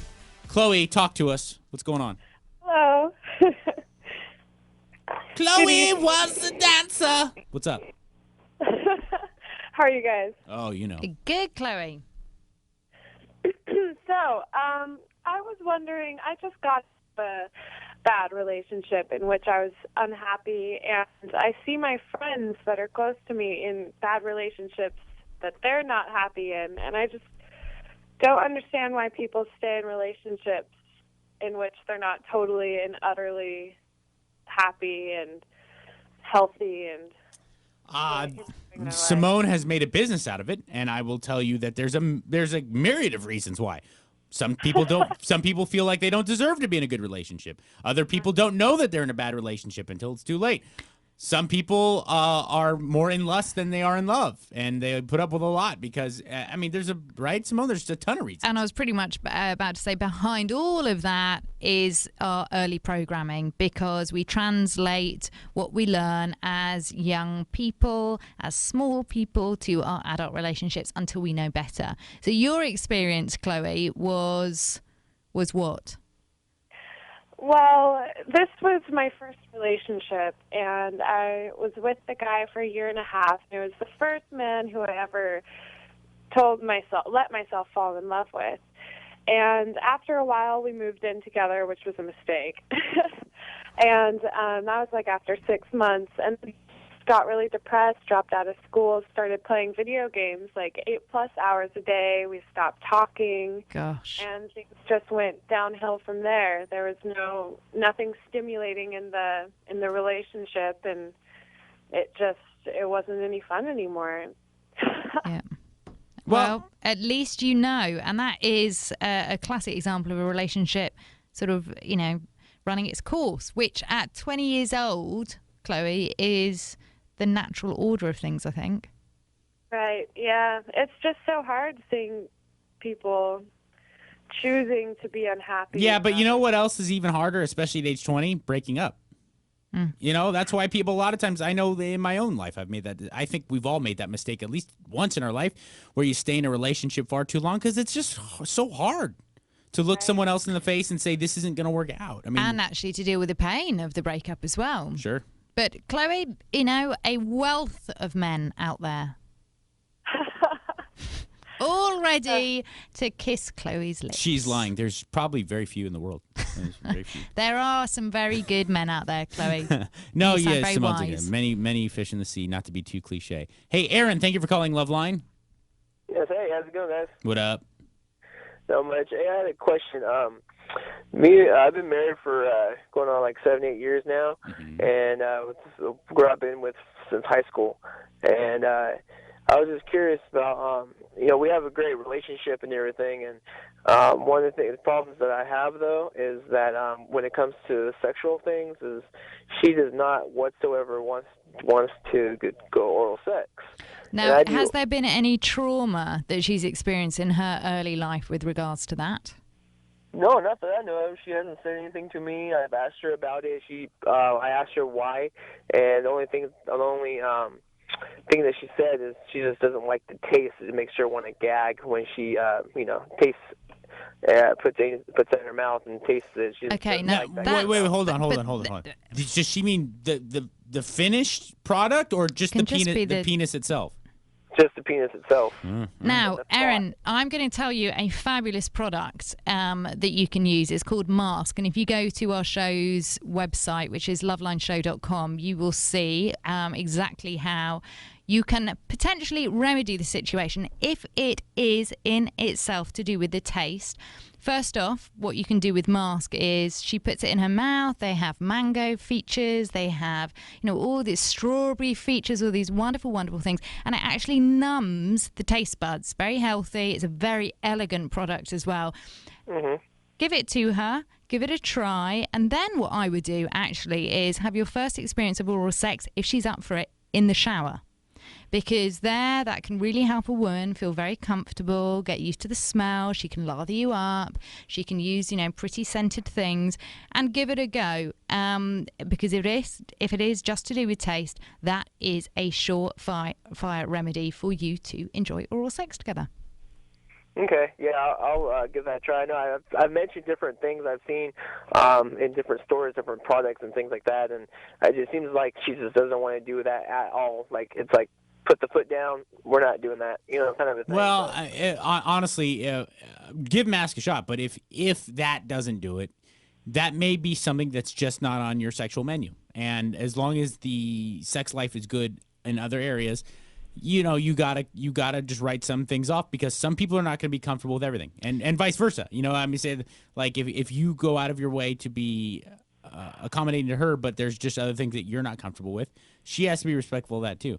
But I would talk about it too, because a lot of girls may have experienced trauma built around oral sex. A lot of times when girls are like really adamantly against BJs, that tends to be what it is. So make sure you're not forcing your wife to engage in something that's traumatic to her, Yeah, no, I totally understand. All right, dude.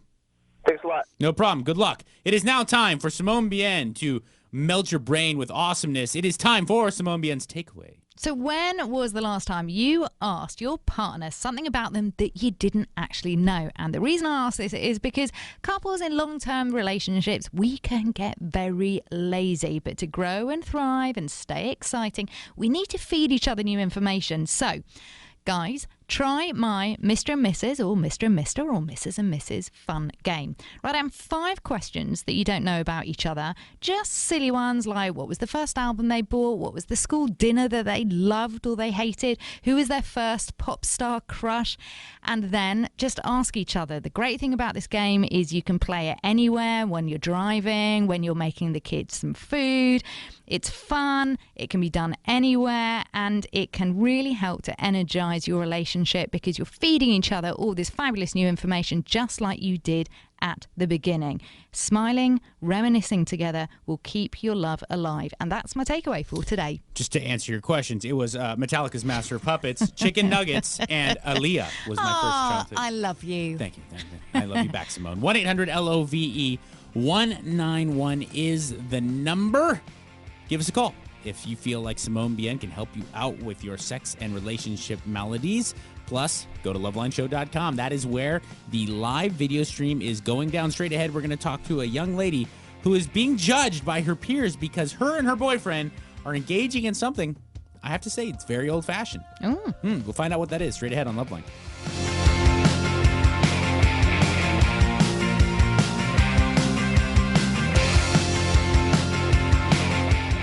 Romance to a whole new level with Mask Sexual Flavors. Buy online today at yourmask.com. That's your, Y-O-U-R, mask, M-A-S-Q-U-E.com. Loveline with Dr. Drew.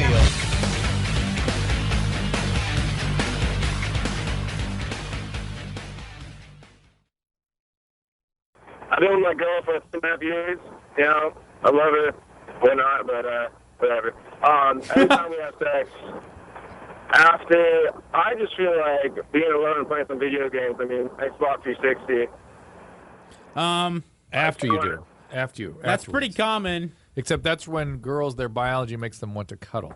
But Yeah, women, I'm cool with like 15 minutes, but after that, like, that's the requirement that we set. Is like, I need my time after, I guess. all right, well, there you go. So you guys have reached a compromise. So what's the question? Well, I just want to know if is that something normal that I should be pressing on her?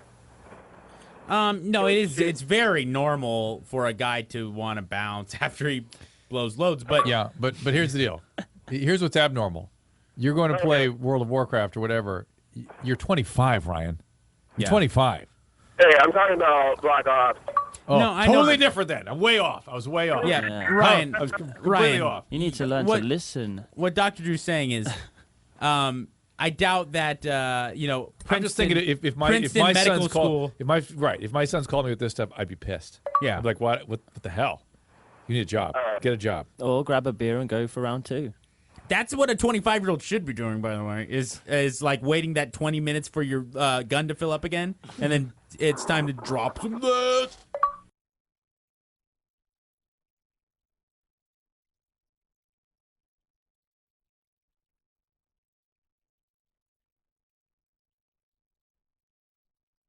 I'm a boob guy.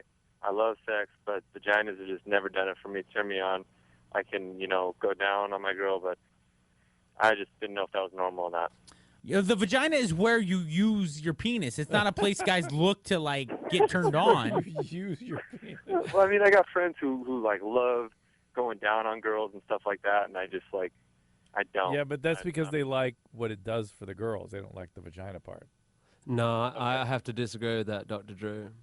Since my earliest memories of being a sexual being, that's all I've cared about. I mean, I like it. I love it. I want some more of it, but I don't really look to it to turn me on. Yeah, I do. You really? Yeah, yeah. Like if a chick had a hot body, you would look immediately. Like if she got naked, you'd look down to her. Yeah, I badge. actually say people go, "You're a bum or a boobs guy," and I say I'm a vagina guy. So you need perfectly coiffed labia. That's my field of interest. But what? Okay, what if a chick has an ugly vag? Well, I haven't seen one. Really? What about Britney Spears? I think she has a big, nasty vagina, big puffy lips, looks like Homer Simpson's mouth. I'm sure she has a beautiful vagina. It looks like an In-N-Out. Are you a big fan of In-N-Out Burger when you're here in L.A.? I don't know what that means. Well, Britney Spears' vagina looks like an In-N-Out Burger. It has that very similar. So now if someone says, "Do you like In-N-Out burgers?" I can say, "Well, I like Britney Spears."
Yeah, it's Loveline, people. 1-800-LOVE-191 is the number. On the next Loveline, strangest place you've ever had sex is the open forum topic. That's going to be a pate. Tori, thank you for calling Loveline. Hi. Hey. I just want to say I'm so excited that I got through, and I love the show, and I'm just really excited. Oh, yay. Tori, I have to tell you, we're incredibly excited to talk to you. Okay, thank you. What's up? So tell us, yeah. Okay, so let me give you like a little backstory to what exactly is going on. My boyfriend and I, we've been together for like 6 months, and we've decided to move in together. And we're extreme opposites with everything. We're actually just both in AA, so that's where we relate the most. And like he's an engineer and this total square, and like most of his family's Mormon. And then I'm a hairstylist, and I play video games, and I like fiction novels. And, like, all of that is, like, great. We're totally in love. The sex is phenomenal. Like, I'm in love with this man. But I snore really bad at night. And it's, like, really embarrassing. But I will be sleeping, and at first he was, like, all cute and would just shake me and be like, oh, wake up, baby, roll over. And now he'll, like, club me and be like, get up. And I wake up, and I'm like, why are you doing this to me? And we've just kind of come to this resolve that we want to have 2 different bedrooms.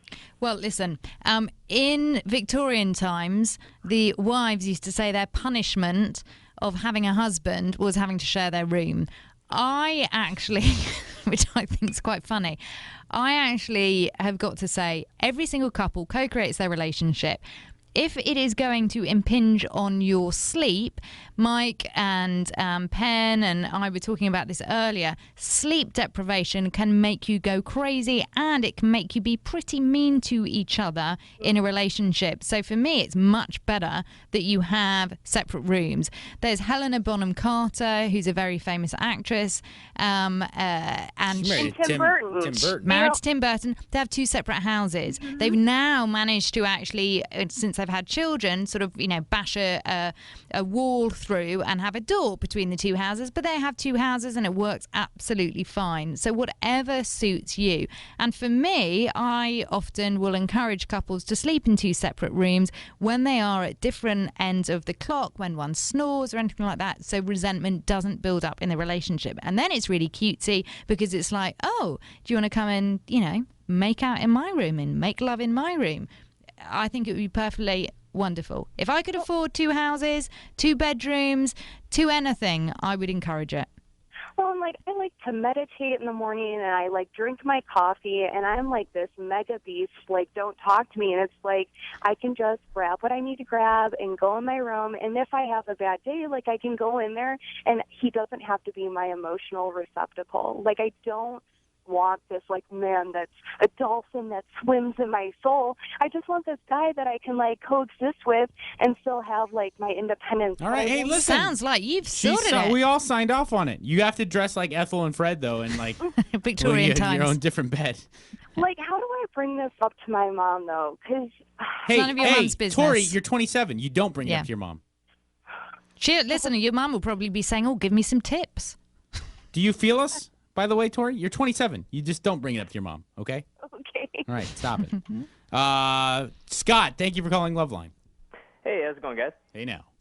Hey, so I have this friend who I've known my whole life. She's straight. She's had a lot of boyfriends. Just recently broke up with her latest one, actually, of 4 years, not too long ago. But my concern is with just before she broke up with this guy, Steve, she works as an ECE at this preschool with this other girl, Amy, and she's kind of taken an interest into Amy. And it's kind of developed into this relationship where she actually says that she's like, oh my gosh, I've never been so happy. I think I'm in love. And it's just like, I think it's just you have some issues you're kind of working out on your own. You know what I mean? Why are you concerned, Scott? I am. I don't, because, this Amy girl herself, she's had boyfriends in the past, and she admits that she's, afraid to get hurt, and she doesn't want to let anyone in, and that she, when she's really drunk, she'll go home with a guy anyway. And I'm just like, well, I don't want her to be taking advantage of my friend. I don't want her to. Hey, Scott. Yeah. You're very concerned about this young lady. That is awesome. I commend you on that. But if you've already expressed your concern. Oh, I haven't yet. Okay, so you can do that, but try not to be too bullheaded about it. But outside of that, if she's not receptive to it, she's not your daughter. Yeah, it's like she's got to be able to live her own life. And sometimes we learn through our mistakes. The best thing you can do, stand by her side, be her friend, and say you're there for when she needs you. Yeah. Do you think that it'd be so? You can't control her. You can't control her, and we are attracted to certain people for very valid reasons. And no matter what anybody says, we will still go through it. And the best thing is when we learn something from it. Yeah, and you can say, look, you could say as a friend, hey, I'm just concerned that you might be jumping into something too soon, just to not, for the wrong reasons or whatever. You can express that. I feel like you're well within your right as a friend to do that, but you cannot control her. And like Simone said, she's going to love who she wants to love. And the only way she can learn things in life is to kind of make those mistakes on her own. Okay. All right, so dude. Just let her go through this kind of thing and just be there for her. Yeah. Yeah. Oh, okay. Right, okay, yeah, I'll do it. Thank you, brother. Crystal, thank you for calling LoveLine. What's up? Hey, it's Crystal. I got disconnected earlier because my phone was all static. Oh, that was you. Oh, hello. Yes. I'm glad you I called don't know. back. My phone was all jacked up or something.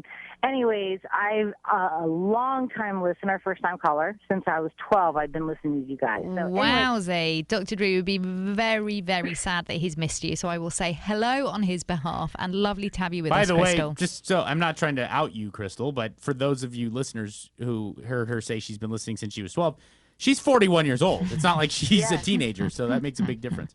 Thank you for the call. What's up?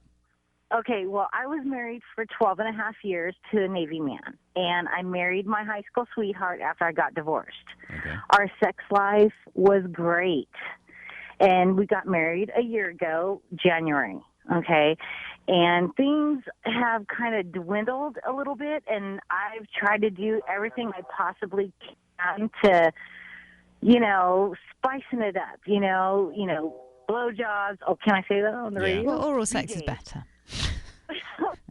I'm not used to going in. So BJ's, I'll just say BJ's. I've never been a big fan on BJ's. Hold on. I'll run it by Siri. So I've Is done blowjobs that, okay? And, I try to do the very best that I can, but he's losing interest, and I don't know if it's me, but, he's 43, I'm 41. But at the same time, our sex life has been amazing. I have never had an orgasm until I was with him. Well, you need to, Crystal, we're sort of running short of time here. You need to tell him that he is a fabulous lover. You also need to recognize. I tell him all the time. Great. You have no idea. He Great. is amazing. He is an amazing lover. He's the first man. I'm 41. I've been with him, for a while. We got Crystal, I'm going to give you a tip. Crystal, slow down. Let me just give you a tip very quickly. One thing what men can do is if they feel they're pressurized to have sex, they can feel it's another one of their obligations. So what you can do is just give them that space to come forward. Know that our sex lives, they don't follow, a linear line. They go up and down according to what we're feeling in life or how our bodies are feeling, etc. So what you can do is go sit on his lap, give him a big full-on snog, as we would say in England, which is a big tonguey kiss. A blumpkin. And then just move away. I've tried that. I've tried the sexy bras, the sexy undies. Well, that's too much. That's too much. I'm just saying. Crystal. And he turned me Crystal! down. So Crystal. Oh my God. Crystal. Yeah, totally. And I'm not one. Crystal! Are you kidding me? Crystal. Yeah, seriously. Stop talking. Crystal, your problem, I think, is because Mike was talking to you then, let's say just shouting in a friendly way, because you're one of the gang. You weren't hearing him. And I think that might be happening in your relationship as well. So see whether you can just be quiet and see what happens. And I don't say that flippantly. I've done that. No, you don't. No, you don't. Nope. Stop talking now. Stop talking now. Listen, Crystal, you have to understand. Guys speak a completely different language than you do, and that goes with their eyes as well. And just because you think bras and panties and sexy lingerie is working, it may not be working for your husband. You're trying too hard, almost. The biggest erogenous zone is your brain, right, Simone? Yeah, absolutely. So you got to really get into his head. Talk to him. Find out what he needs. And pull back. Thank you for the call, Crystal. Thank you to everybody who called, and thank you so much to Penn Jillette who came by. What an awesome guest he was. If you couldn't get through tonight, please call us on the next Love Line. 1-800-LOVE-191 is that number as always. Remember, in this crazy mixed-up world, which makes you think that nobody cares, we do. Man the cannons. Be good, people. This has been LoveLine. The opinions expressed on LoveLine are not necessarily those of the staff, management, sponsors, or this station. LoveLine is produced by Ann Engel, engineered by Anderson Cowan. LoveLine is a product of Courtside Entertainment Group. End of message. The end of a perfect evening. Something tells me the show's over.